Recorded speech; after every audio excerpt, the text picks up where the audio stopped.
امریکی اور ایرانی صدور نے اسلام آباد مفاہمتی یادداشت پر الیکٹرانک دستخط کیے، بطور ثالث اس کی توثیق کی ہے۔ وزیر اعظم شہباز شریف نے ایکس پر بیان جاری کرتے ہوئے کہا ہے کہ اس تاریخی مفاہمتی یادداشت پر دونوں ممالک کے معزز صدور نے دستخط کیے ہیں، جبکہ بطور ثالث انہوں نے بھی اس کی توثیق کی ہے۔ یہ پیش رفت اس بات کی واضح علامت ہے کہ دونوں فریقین تنازع کے حل کے لیے سفارتی راستہ اختیار کرنے کے لیے سنجیدہ ہیں۔ وزیر اعظم نے یہ بھی کہا کہ امریکہ ایران معاہدہ فوری طور پر نافذ العمل ہو چکا ہے اور ابتدائی قدم کے طور پر ایران نے آبنائے ہرمز کو فوری طور پر دوبارہ کھولنے، جبکہ امریکہ نے بحری ناکہ بندی ختم کرنے کا فیصلہ کیا ہے۔ انہوں نے امریکی صدر ڈونلڈ ٹرمپ کی قیادت اور سفارتکاری کو سراہتے ہوئے کہا کہ ان کی امن کے لیے وابستگی نے ایک ممکنہ تباہ کن تنازع کو ختم کرنے میں اہم کردار ادا کیا۔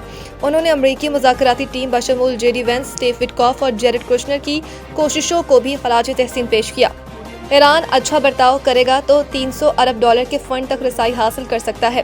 ایک بیان میں امریکی صدر ٹرمپ نے کہا کہ ایران کے ساتھ حتمی معاہدے کے لیے 60 دن کی مدت کوئی مشکل ڈیڈ لائن نہیں۔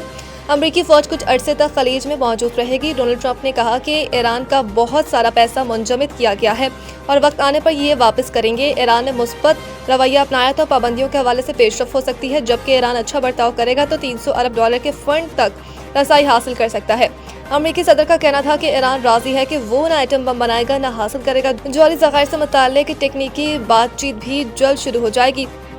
کینیڈا کا ایران امریکہ مفاہمت نے پاکستان کے تعمیری کردار کا اعتراف۔ نائب وزیر اعظم اور وزیر خارجہ سینیٹر اسحاق ڈار سے کینیڈا کی وزیر خارجہ انیتا آنند نے ٹیلی فونک رابطہ کیا ہے۔ ترجمان دفتر خارجہ کے مطابق کینیڈین وزیر خارجہ نے امریکہ اور ایران کے درمیان سفارتی رابطوں اور ثالثی کی کوششوں میں پاکستان کے تعمیری کردار کو سراہتے ہوئے کہا کہ پاکستان کی تعمیری کوششوں نے دونوں ممالک کے درمیان ہونے والی مفاہمت میں اہم کردار ادا کیا۔ دونوں رہنماؤں نے جمعے کو سوئٹزرلینڈ کے مقام پر برجن اسٹاک میں امریکہ اور ایران کے درمیان ہونے والا آئندہ مذاکرات پر بھی تبادلہ خیال کیا۔